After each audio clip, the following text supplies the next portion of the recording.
Olá, tudo bem? Vamos falar hoje de uma armadilha que, olha, é muito comum para quem é da área técnica. Aquele ciclo de aprendizado sem fim que nunca se transforma em receita, sabe? É aquela sensação de que estamos progredindo, quando na verdade a gente só está adiando o encontro com a realidade, com o que o mercado realmente quer. Essa frase aqui, ela é perfeita. Resume um problema clássico. Quem nunca, né? Passou meses e meses estudando uma tecnologia super complexa, super robusta, para no fim das contas o problema do cliente ser resolvido de um jeito bem mais simples. Como diz ali, o conhecimento não está errado. Claro que não. O timing estava completamente fora. E é essa busca pela solução técnica perfeita que acaba travando tudo. Então, essa história toda, ela mostra um padrão. Um padrão que a gente pode chamar de o loop vicioso. É, na verdade, um jeito muito sofisticado, muito elegante de evitar o que realmente importa. O risco de botar algo no ar, de lançar. É um ciclo que se alimenta da nossa própria curiosidade, daquela vontade de fazer tudo perfeito tecnicamente. Vamos dar uma olhada em como isso funciona na prática. Pois é, a gente raramente dá um nome para isso, mas é uma armadilha clássica. Pensa bem, quantas vezes o foco simplesmente desliza?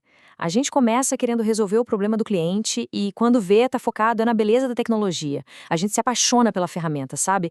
E esquece completamente do problema que ela deveria estar resolvendo. E aí que tá o pulo do gato.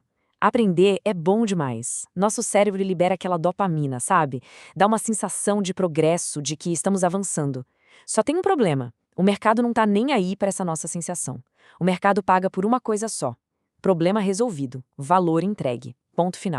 Isso tem nome, viu? Chama paralisia por análise. E para quem é da área técnica, isso é um perigo constante. Por quê?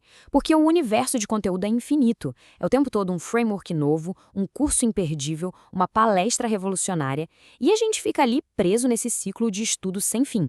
O pesquisador Barry Schwartz chama isso de paradoxo da escolha. É genial. Quanto mais opção a gente tem, mais difícil fica decidir e principalmente agir. Com esse mar de cursos, livros, frameworks, é muito, mas muito fácil ficar paralisado. A gente fica naquela, só preciso aprender mais isso aqui para começar. E a verdade é que isso é só mais uma desculpa para adiar a decisão. Olha só, esse slide aqui é para fazer uma autoavaliação rápida, uma checagem de realidade. Se pelo menos dois desses pontos são familiares, se a linha de chegada do pronto para lançar parece que se move sozinha, se a clareza sobre a tecnologia é maior que a clareza sobre o problema do cliente, ou se o preço nunca sai porque precisa entender melhor o escopo, bom, a mensagem é bem clara, né? O problema não é falta de conhecimento, o problema é falta de ação. Ok, então o diagnóstico está feito. E agora? Como é que a gente sai desse ciclo vicioso? A solução está numa virada de chave, numa mudança de mentalidade. É uma filosofia que a gente pode chamar de construir para faturar. Bora ver o que isso significa na prática. Isso aqui não é exatamente o Lean Startup, tá? É algo até mais direto ao ponto. A gente troca o foco. Em vez de aprendizado validado, o foco é em receita validada. A meta do MVP não é aprender o que o usuário quer. A meta é receber o primeiro pagamento. A métrica não é ativação ou retenção, é dinheiro de verdade no caixa. Porque, vamos ser sinceros, a validação mais honesta que existe é quando alguém abre a carteira e paga pelo que você fez. E olha que exemplo fantástico. Bill Gates e Paul Allen, eles não esperaram dominar todo o ecossistema de hardware da época para começar, de jeito nenhum. Eles foram lá, assinaram um contrato com a MITS para o Altair Basic e entregaram. É isso.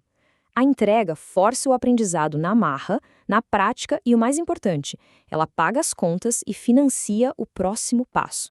Agora vamos deixar isso bem concreto. Olha essa tabela. Cenário A. Aprendizado primeiro. A pessoa passa 3 meses estudando microserviços antes de construir qualquer coisa. O resultado? Uma arquitetura linda, elegante e R$ 0 de receita a mais. Agora o cenário B, construir para faturar. A pessoa lança o módulo com o que já sabe, com um monólito mesmo. O resultado? O cliente paga R$ 8.000. E esse dinheiro é usado para financiar o estudo do próximo passo. Percebe a diferença? O aprendizado deixa de ser guiado pela ansiedade e passa a ser guiado pela demanda real. Beleza, a filosofia faz todo sentido. Mas como a gente coloca isso para rodar no dia a dia?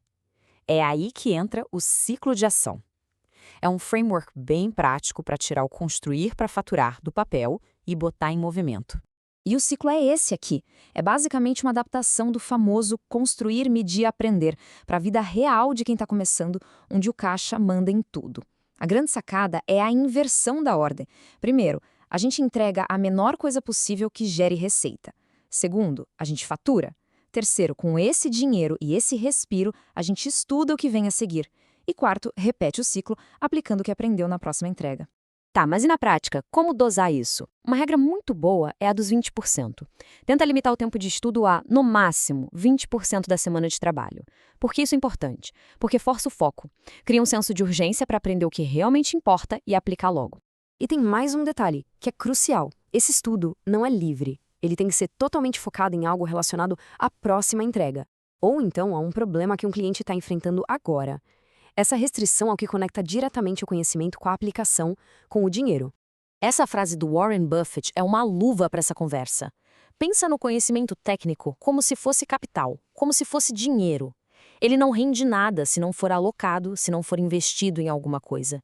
Saber absolutamente tudo sobre, sei lá, Kubernetes, mas não ter nenhum cliente que precise disso, é a mesma coisa que ter uma fortuna parada na conta corrente, sem render juros. É capital sendo desperdiçado. E aqui tem uma métrica para ficar de olho: o índice de alocação de aprendizado. É simples. De todas as horas que se passa estudando, quantas delas de fato viraram receita ou pelo menos uma proposta concreta? Se esse número está baixo, como mostra o gráfico, se menos de 40% do tempo de estudo está se convertendo em resultado financeiro, o problema não é falta de conhecimento. O problema é de alocação de tempo e de foco. Vamos para a nossa reflexão final? A ideia central é: entregue hoje. Quando essa mentalidade entra na veia, ela não muda só o produto. Ela muda a relação com os clientes, a conversa muda. A pessoa deixa de ser vista como o cara da tecnologia para ser vista como um parceiro de negócio, alguém que de fato resolve problemas. E olha só, é importante deixar claro, a questão não é parar de aprender de jeito nenhum. A questão é saber diferenciar os tipos de aprendizado. Basicamente tem o aprendizado reativo, que é quando a gente apaga um incêndio em produção, e o retorno sobre investimento é altíssimo. Tem o proativo, que é estudar para a próxima entrega, super acionável. E tem o especulativo, aquele, isso aqui pode ser o último dia. Esse último é o perigoso. É preciso ter clareza de onde o tempo está indo. E para ajudar a manter o equilíbrio, uma regrinha de ouro. Para cada 1 hora de estudo especulativo, daquele que talvez seja útil, a gente deveria gastar pelo menos 2 horas em aprendizado reativo ou proativo, aquele que resolve problema de verdade.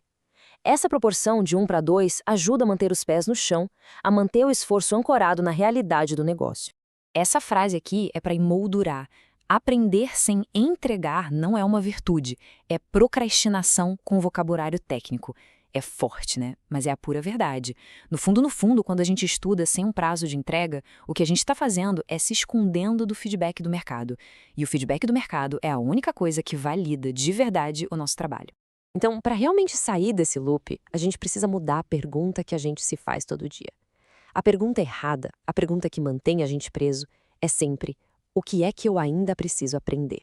A pergunta certa, a pergunta que muda o jogo é: com o que eu sei hoje, o que eu já consigo entregar amanhã que alguém estaria disposto a pagar? E a resposta para essa pergunta, olha, quase sempre é muito mais do que a gente imagina. O valor de verdade não está no tanto de conhecimento que a gente acumula na cabeça, mas sim na aplicação focada daquilo que a gente já sabe. O ponto de partida é esse.